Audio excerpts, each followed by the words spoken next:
does not define me. Its purpose was to refine me. God, He took my broken pieces to transform and renew me. Now, beautifully reconstructed. Beautifully reconstructed. I'm beautifully reconstructed. Beautifully reconstructed.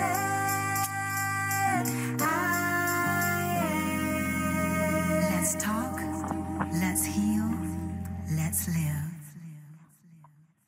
Great evening to each and every one of you. Welcome to Beautifully Reconstructed Radio. Let's talk, let's live, let's heal. I am your host, Michelle Patrice Coe, and we are delighted to have you on this evening. This is a ministry in which we stand on the Word of God, that we overcome by the blood of the Lamb and the word of our testimony. And on tonight, we have a guest who is definitely living out the Word and manifestation. And tonight we have Stephanie Kenyon with us, and she's going to share her powerful testimony as being a survivor of domestic violence, as well as how God has used her testimony to be a blessing to others. Stephanie, we welcome you on tonight. Hello. Thank you so much for having me. Thank you for joining us. It's definitely our pleasure. Could you give our audience just a snippet of who you are? Tell us a little bit about you. Okay, so I am Stephanie Kenyon. I currently live in a great city called Rose Hill, North Carolina, in Dixon County. I am the founder of a nonprofit organization for women called Broken to Heal Incorporated, and its platform is based on empowering and educating women, well, not just women, but everybody, as it relates to domestic violence awareness. I am a domestic violence survivor. I'm the mom of an amazing daughter. I only have one child. I serve at an awesome ministry located in Chinkapin, North Carolina, the Mount Church, where a pastor is Pastor Jemison Johnson. I've had the pleasure of participating in an amazing movie that premiered December the 1st called The Cycle, and it was written and directed by Terrence Graham. In addition, I've written a book called Not Just October. It is an empowerment guide that is used as a resource, again, to educate and to empower as it relates to domestic violence awareness. Well, Stephanie, you wear a lot of hats, don't you? Listen, I You're gotta get it all in. Right, and I love that because of the fact that when God gives us a passion, and that passion is to be used to fuel our purpose, we definitely need to put our hands to the plow and move forward in what He's called us to do, so that we can touch as many as He would enable us to touch. So I'm excited to hear everything that you do. One of the first things that you stated when you were introducing yourself is that you are a survivor of domestic violence. Give us a little bit of background as to how you entered into that relationship. Sure. So just like many women, I was in college, in my late teens, early 20s, just regular college romance for what that's worth. And so at that time, I kind of came from a situation where, what you think your parents were really strict, your parents sheltered you. So I didn't really have a lot of insight and experience as it relates to relationships. So everything was new. So clearly met this young man, and how we do it, women fell head over heels in the world. All my friends, everybody was like, oh, he's a trophy, and so on and so forth. It was like I hit the jackpot.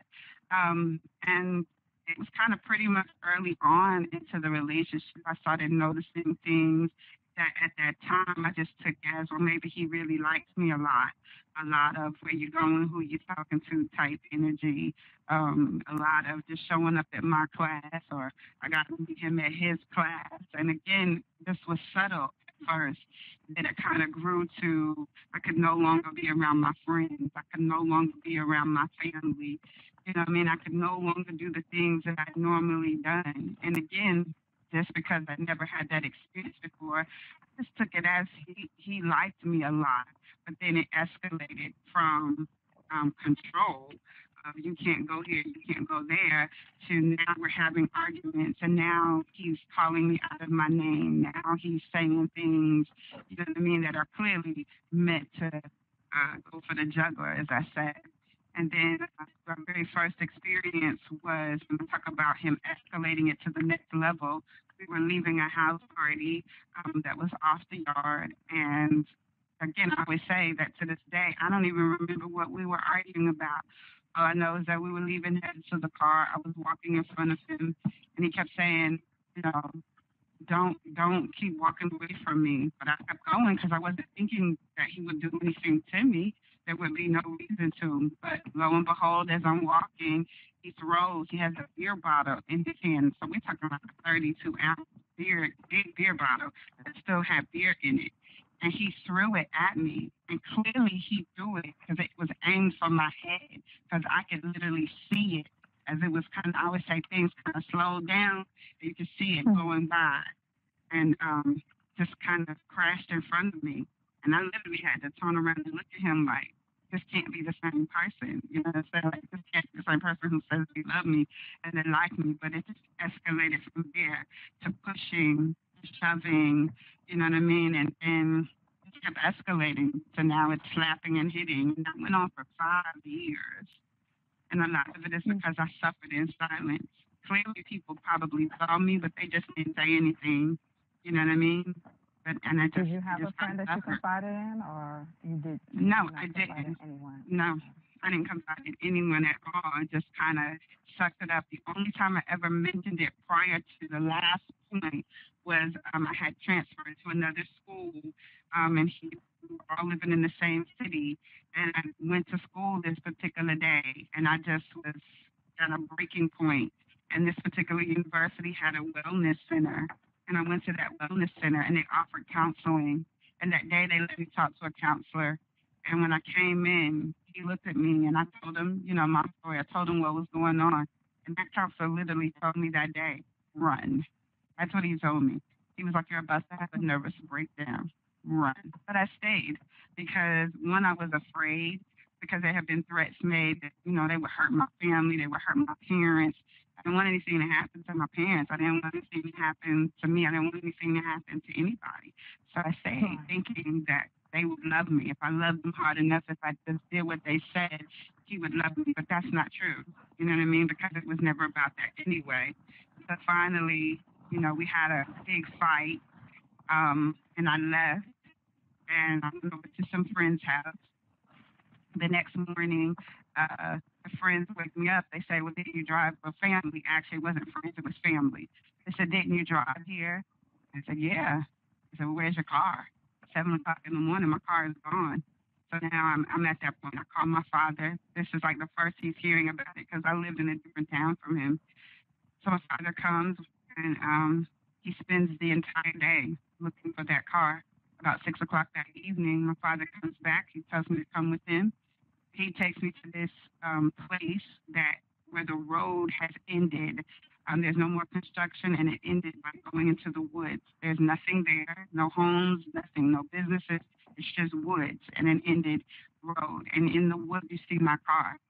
But inside of that, behind my car, you see the other person's car, which clearly means that they waited there for me all day long.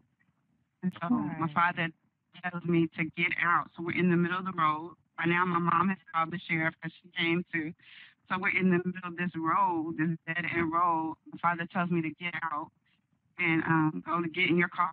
As I get out, the other person gets out of their car. They go to the trunk. They pop the trunk. Now I'm terrified because I'm thinking he's going to kill me. He's going to shoot me, like, right here in front of my parents. And there's nothing nobody can do because he's just going to shoot me. But my father keeps telling me to go, but I'm just terrified. And then my father tells him that if you do anything to her, I'm going to put a bullet right between your eyes. And then my father just, you know, kind of like shook everything for a moment.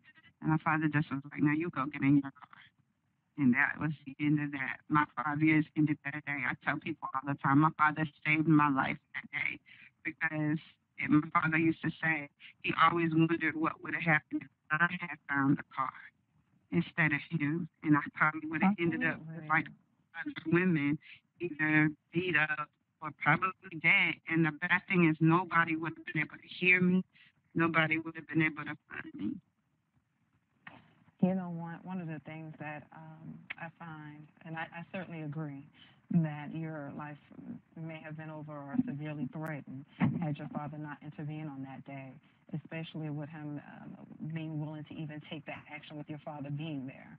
I'm Hmm. glad that your father was, able to step in and stand up against him, and he knew. I'm pretty sure the way that he backed down, he understood that your father was very serious in his statement, and it was not a threat; it was a promise. And you know, Oh, one yeah. of the things you're right. You don't mess with a father's daughter, and you know, one of the things that I find interesting because your story is a little different from my previous guest in the fact that, from what I understand, you grew up in a two-parent home. Is that correct, Stephanie? Yes, I did. Hmm. Okay. And so when you grew up in your home, because oftentimes we find young women looking for love because they didn't have a father figure. In this case, you had a father figure, and your father was appeared to be very present in your life.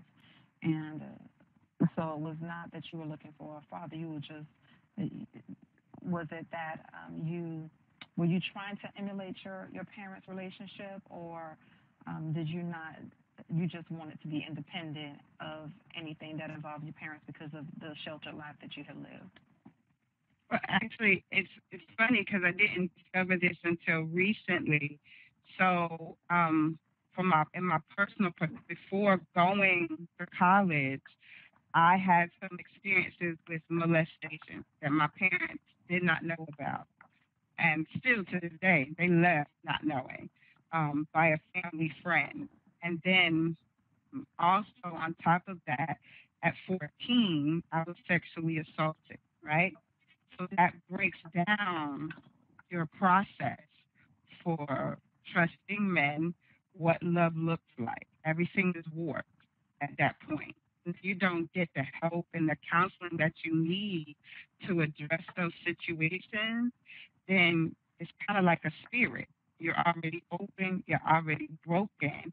So now you are more prone to this type of dynamic because what do men look like normally that are abusive? They come off very caring, they come off very well put together, they make you feel like you the dip, the chip, and all that. They don't start out abusive. They start out very charming. They start out wonderful. And that's the thing Hmm. you're looking for because you've been broken. But I'll also tell you that one of the reasons why I probably, so not only was I prone to based on the molestation and the sexual assault, you also have to think that I came from a situation where I have been taught that men will be men, right? My father, I never saw my father abuse my mom. I never saw any of that. But I've heard other stories. So what they tell you is just be quiet. Oh, that's happening to you because you're talking too much, right? So what they're telling you is to just let men be men instead of saying what my message is that love does not leave bruises. That's not love. That's not what we're told a lot of times. We're told to just be quiet. We're Wow. told that it's, you know, And in essence, you're saying it's my fault. And you are very right in the fact that unfortunately we came from a generation where everything that happens in the home stayed in the home. You want to share the details of your personal matters with anyone outside of your house, and whether you were told not to tell certain things or not, you grew up with the understanding that you were to be secretive. And so, Mm-hmm. unfortunately, you know, that led many of individuals to actually keep silent about matters that needed to be shouted from the rooftops so that that cycle could end and that abuse could end. However, unfortunately, many of us remain silent. And just like you stated, you never even shared it with your parents. Now, Mm-hmm. I, I understand that you never shared it with them. Did you ever confront your abuser or? No, I didn't because you unfortunately, and this is not everybody's story. You know, some of us have different stories, but because one, those things are humiliating, it's embarrassing. You know, so it's not something you want to tell. You feel like everybody's going to judge you, so you just kind of keep it to yourself.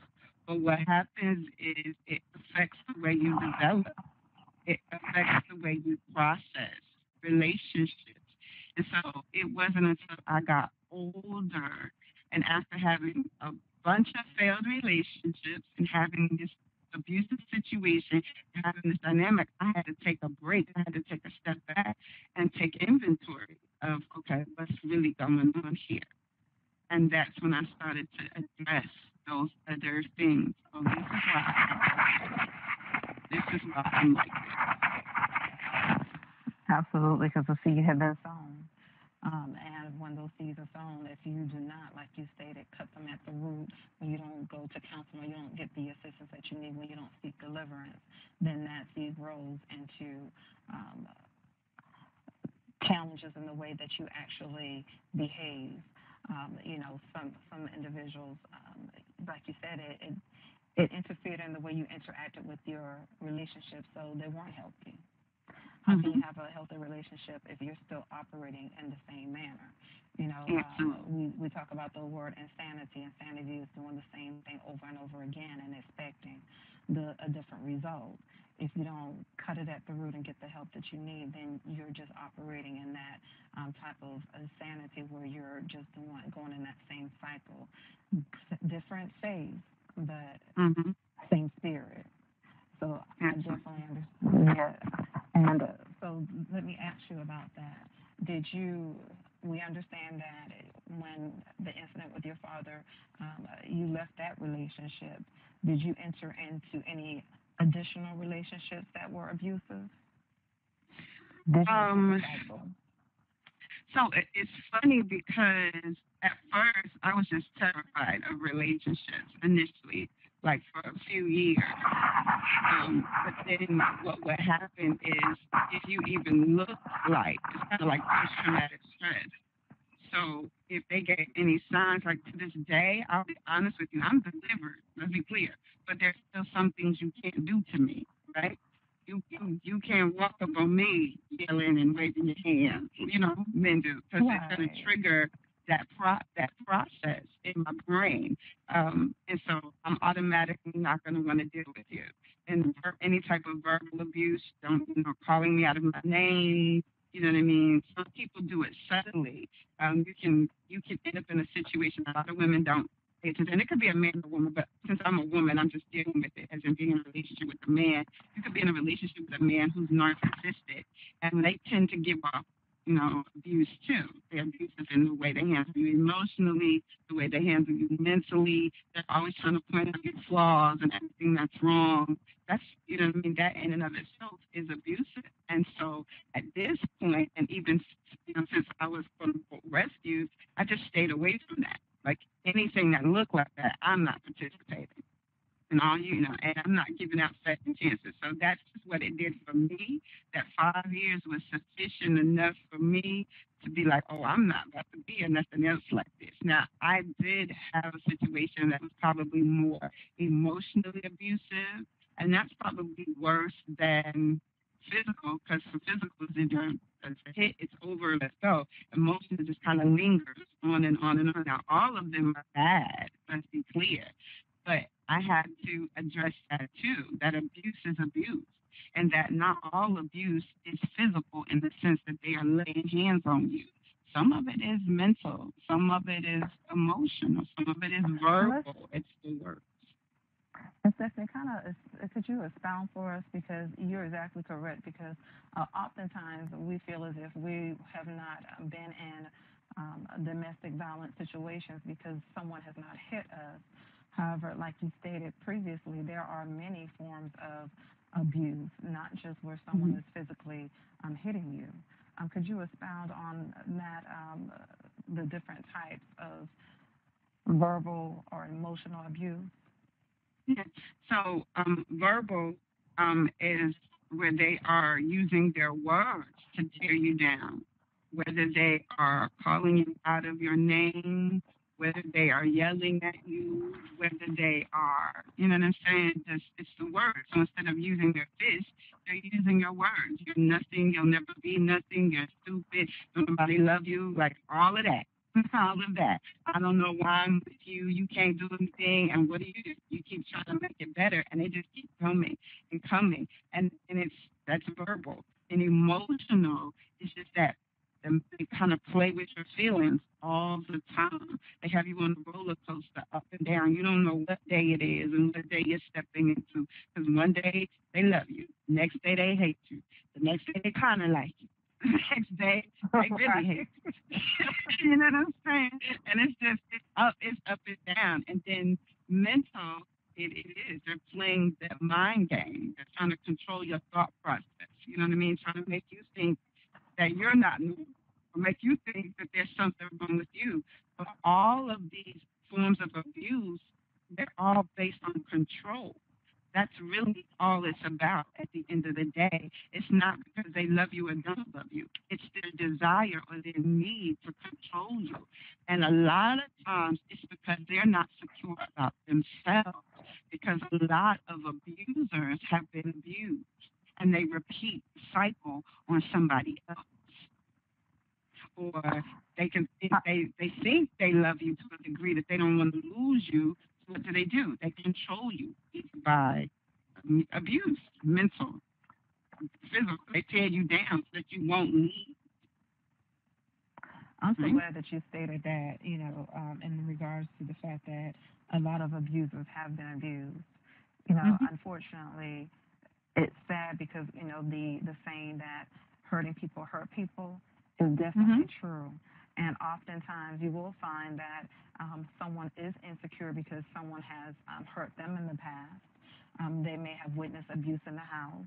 May have been incorrectly brought up with the understanding that a man will just be a man and they have that right. And so because they have experienced life and the negative, now they impact someone who they feel as if, and because even when you said that, they say that they love you, it's sad because in their mind they feel as if they do. And that's why they want to control and manipulate you oftentimes because of the fact that they don't want you to leave and they want you to stay, but they don't truly understand what love is, so they manipulate that love. And oftentimes, like stated previously, it's been taught.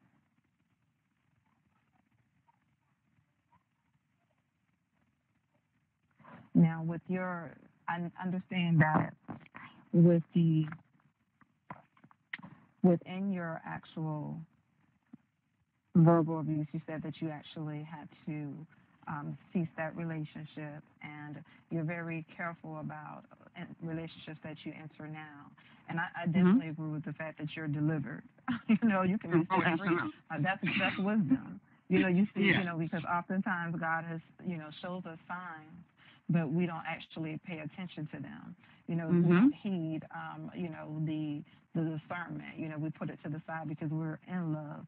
And so we actually continue with a relationship that God has already told us to disconnect from. But, oftentimes because Holy Spirit is very much a gentleman. If we allow him to lead and guide us and direct us, then he'll do just that. However, if we do not, then unfortunately, we put ourselves in situations where we end up, having to go back to him and seek direction again or ask him to rescue us from that. And I thank God for his grace and mercy that he does. He does, absolutely. It's funny. It's not funny, but I'm just using the word. But, as women, we're already prone to be submissive. But then when you add the fact that we get into church as Christian women, it's taken to another level. And what I've been trying to educate Christian women, because I'm a Christian, I'm a woman, is that we understand about giving grace and giving mercy to people. We definitely understand all of those concepts, right? And not judging. But there's a point in this where you have to use wisdom, and that God does not require you to love somebody, right? And when I say this, I mean at your expense, that they're hurting you they're physically hurting you. They are mentally hurting you. They are emotionally hurting you. That's not wisdom. You know what I mean? I learned something that the person that you allow into your life should be a reflection of God loving you through them. Would God hit you? Like really? Would God be would God be cursing at you? Would God be putting you down? Absolutely not. Absolutely not. That's not even love. The Bible even talks about love. What is love? It's forbearing. It bears all. It endures all. Right? It doesn't puff Right. up. Right?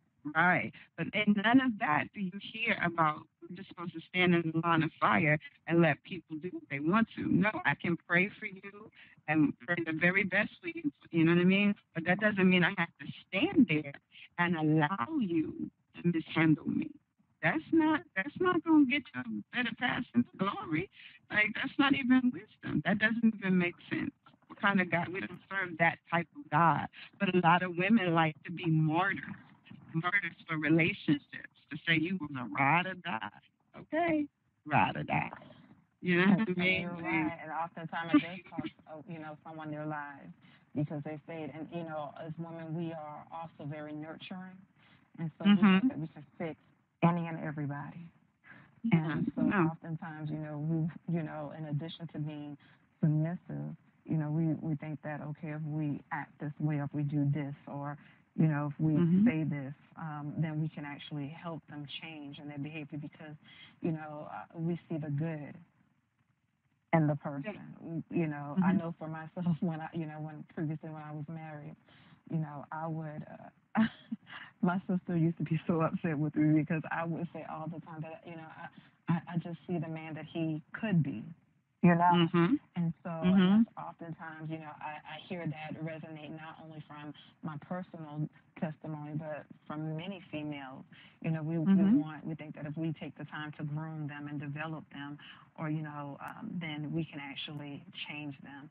But God is the only person who can change somebody. We can stand in the gap and we can pray, but we certainly Mhm. can't change anyone. And I love the fact that you shared with our audience that because of the fact that you can forgive someone, and that doesn't mean that you have to stay. Yeah, you can. Yeah, absolutely. And I can pray from you. Pray even if you see the potential in them, you can still pray that that potential comes forth.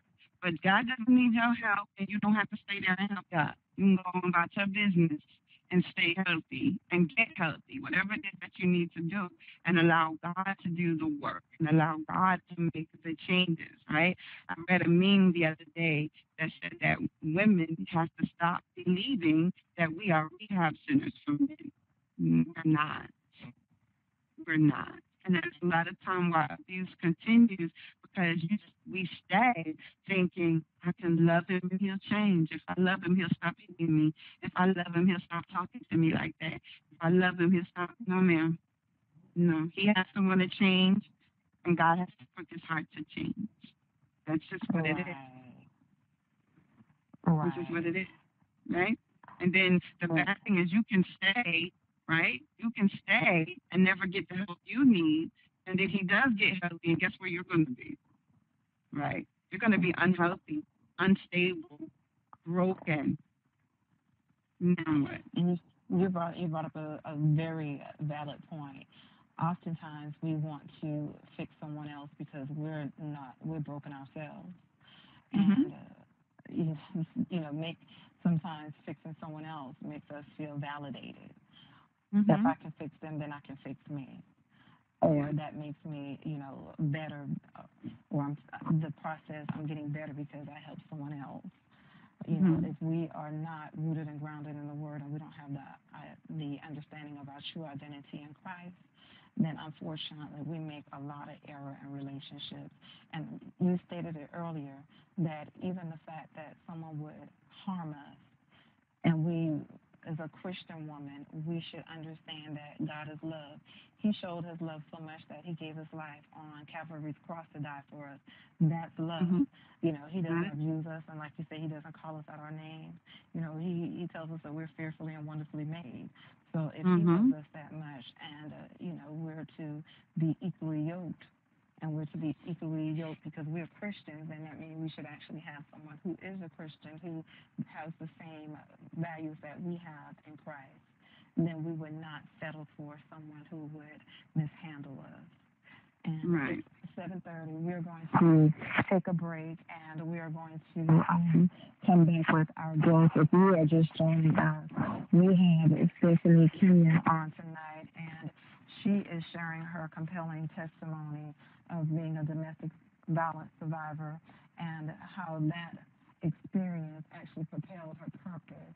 And she now is the founder of a nonprofit for women broken to heal. And I love her slogan that love does not leave bruises. So we're going to take a quick break, and we're going to pick back up with our interview with Miss Stephanie. I wanted to announce that we are continuing our efforts for outreach.